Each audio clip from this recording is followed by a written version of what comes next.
Okay, so we're going to start chapter 6 today. Chapter 6 is the chapter where we talk about the additional topics in trigonometry. And the first additional topic that we want to go over is the law of sines. The law of sines is it's a rule that we use to solve oblique triangles, aka triangles that don't have any right angles. Up to this point in your career as a mathematician, you have been solving triangles using right triangle trigonometry, sine, cosine, and tangent. Those only had applied previously to right triangles. And so we're going to be able to solve oblique triangles today. So I want to show you where the law of sines comes from. I just want to really briefly highlight the naming convention that we use. Okay, if you have angle A, then side A is directly across from that angle. It's the angle, it's the side that is opposite that angle. Angle B is capitalized, side B is lowercase, and it's the side opposite that angle. And then finally, side C would be the entire side that's across from angle C here.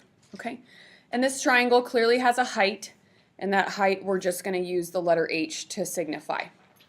Okay, so if I were looking at the sine of angle A, the sine is going to be the opposite over the hypotenuse, okay? So sine A would be H over B. But if I was solving this equation for H, then I would multiply both sides by B, and I would have B sine A. Okay? Let's do that exact same thing on the other side. Angle B right here has a sine opposite over hypotenuse. The opposite side is H. The hypotenuse is side A. And so if I were solving this equation for the letter H, I would multiply both sides by A, and I would have A sine B. Well, now what I've done is I've obtained two equations that are both equal to the same quantity. So therefore, I can set these two pieces equal to each other. So we now have B sine A is equal to A sine B.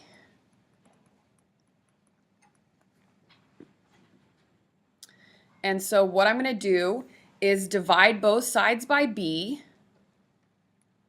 and then divide both sides by A. So I end up with sine A over A equals sine B over B. And that is the law of sines, okay? So we tend to see it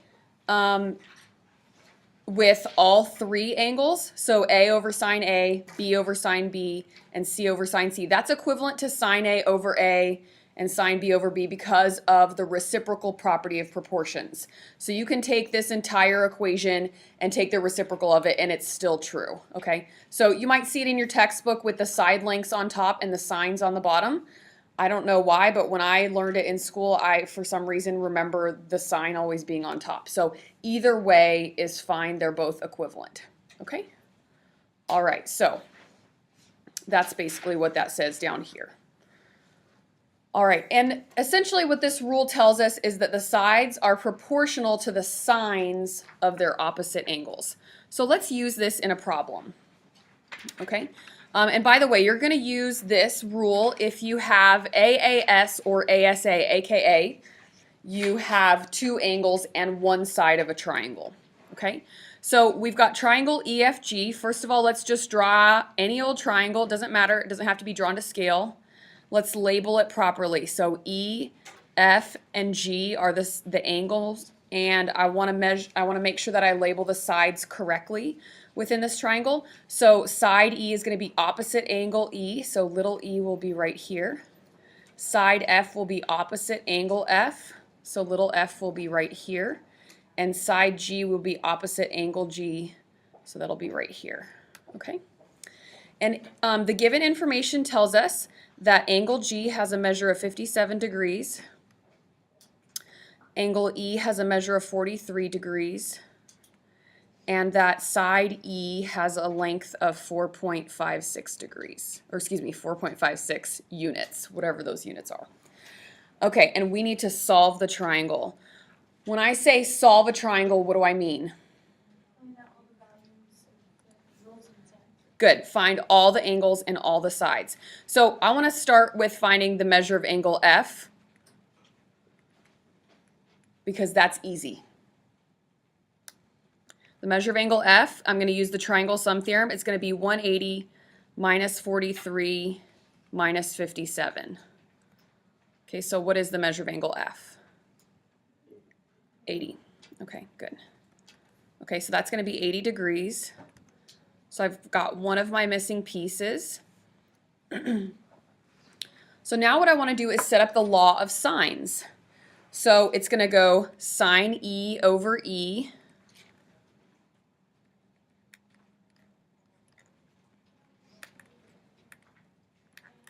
is equal to sine F over F is equal to sine G over G.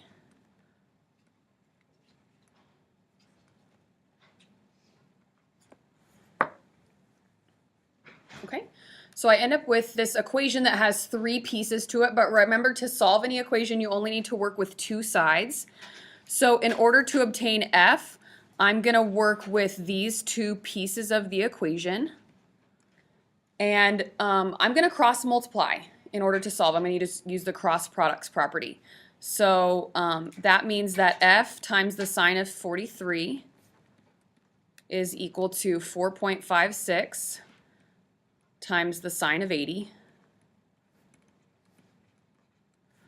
And so then to get F by itself, I'll divide both sides by the sine of 43. So 4.56 sine 80 all over the sine of 43. At this point, I'm going to need to take out my calculator.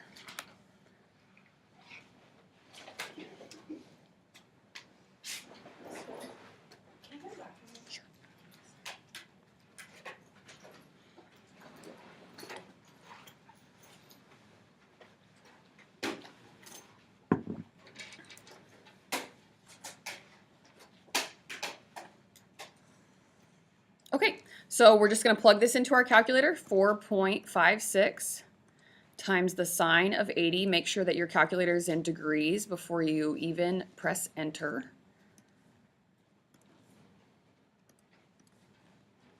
Okay, and then I'm going to divide that by the sine of 43. Okay, so I've got about 6.58. Does it tell us how many decimal places to keep? No, it doesn't. So let's keep 2 for our final answers. So 6.58 is what we're going to use here. Okay, so now we've got side F. I want you and your partner to solve for side G. I want you to use the original, or the left-hand side of the equation, and then the right-hand side of the equation. Oh wait, you don't have a partner. Okay, do this on your own.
Okay, so when you work this out properly, you get 5.61 here for G.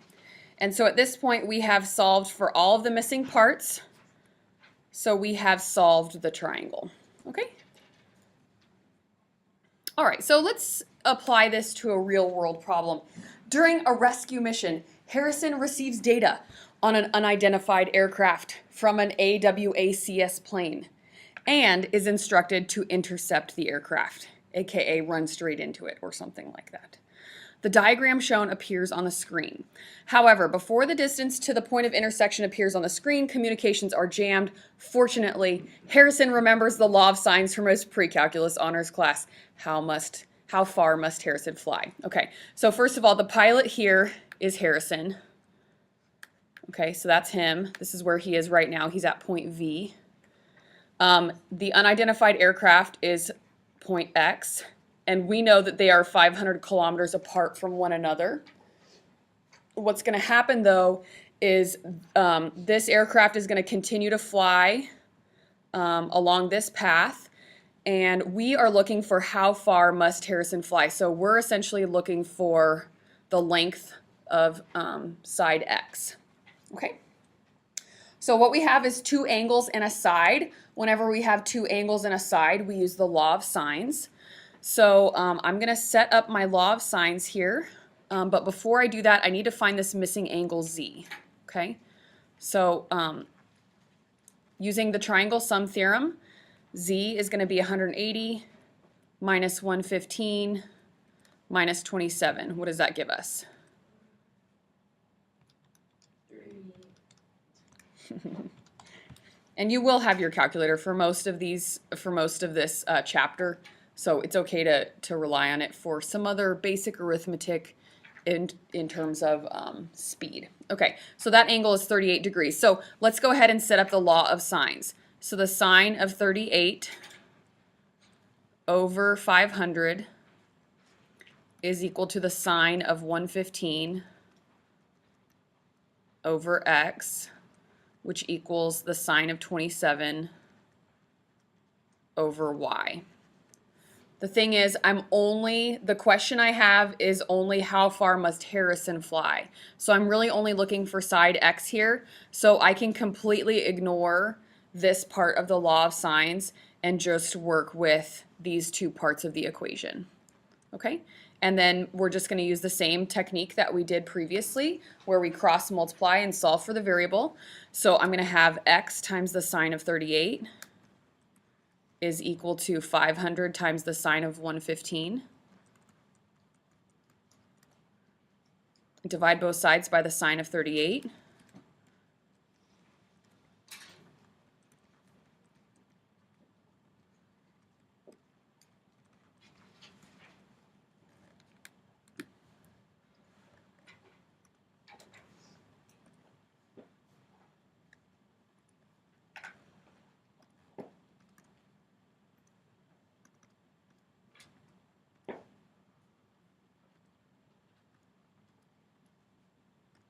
Okay, so we've got 736.04. Let's just round to the nearest kilometer because that's what is given in the diagram. So let's just round to 736 kilometers.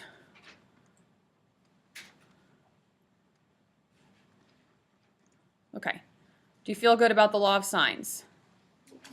All right. So we also tend to use the sines to find areas of triangles. So think back to your days of geometry where area of a triangle is 1/2 base times height, right? That's correct. Correct in all cases, right? Okay. The problem is the base of your triangle is this entire side length. And so what we want to do instead, and then the height is this length right here. So if you remember from before, if I were looking at this triangle, I would name the base side C. And then if you remember from before on the previous page, we have that H could either be, oops, not the previous page, the one before that. We have that H could either be B sine A or A sine B.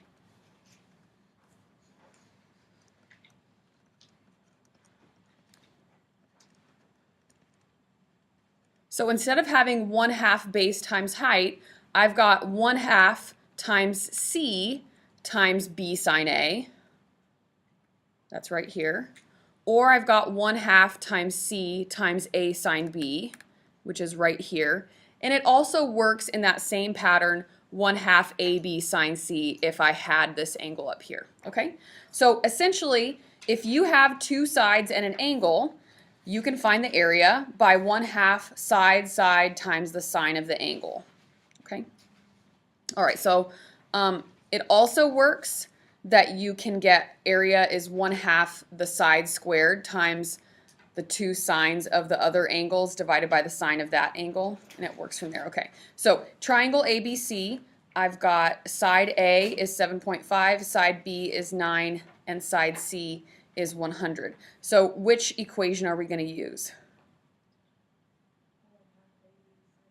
1/2 AB sine C. Good, okay. So area equals 1/2 AB sine C. And then I'm just plugging in numbers. So I've got 1/2, 7.5 times 9 times the sine of 100. Okay, so plug that into your calculator.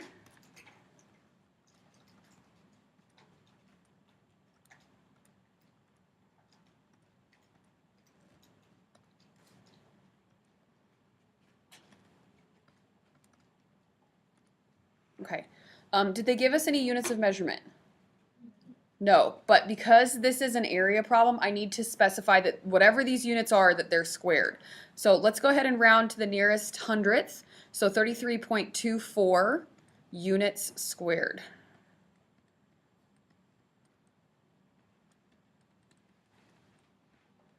Okay, and that's our answer here.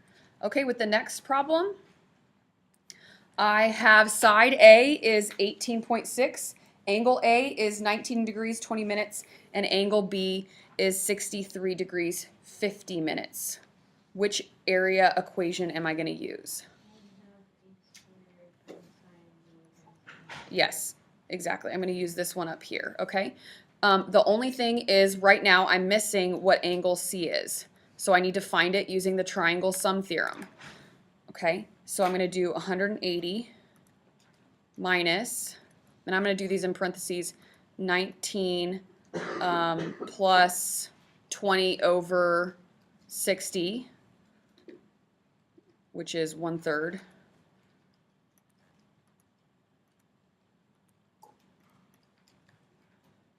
And then I'm also subtracting 63 degrees and 50 minutes.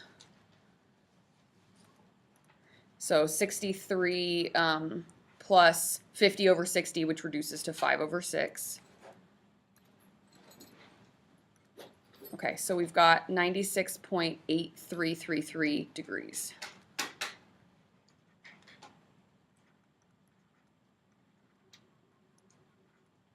Okay. All right, so we're finding the area of the triangle. So I'm going to use area is 1/2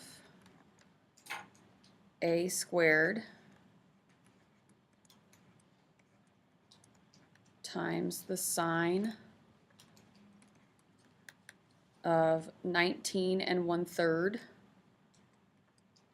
degrees times the sine of 63 5/6 degrees. Normally I don't like mixed fractions, but in this case they seem to work best. And then divided by the sine of 96.83 repeating. Oh, I'm sorry, did I get those mixed up? Yes, I did. Yeah, that's important. It does matter. Thank you for catching that. Okay, so this should be 96.83, and this should be the 19 1/3 down here. Okay, so we've got to make sure we plug this into our calculator properly. So I've got 1/2 times 18.6 squared times the sine of my previous answer. Make sure you're using the answer button. times the sine of 63 plus 5, 6.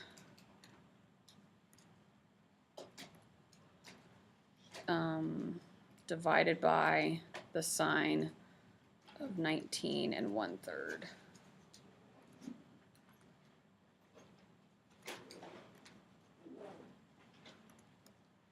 All right, did you get the same thing I got?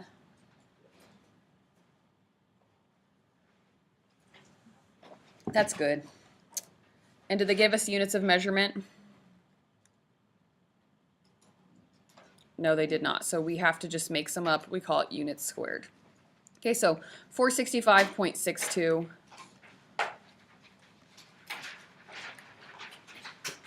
units squared. Okay, so your homework tonight is going to be bookwork. And you still have the calendar from last chapter. So all of those major dates still apply. We haven't changed anything. So make sure that you refer to that if you have questions on quizzes and tests. By the way, you got a take-home quiz coming up at the end of this week.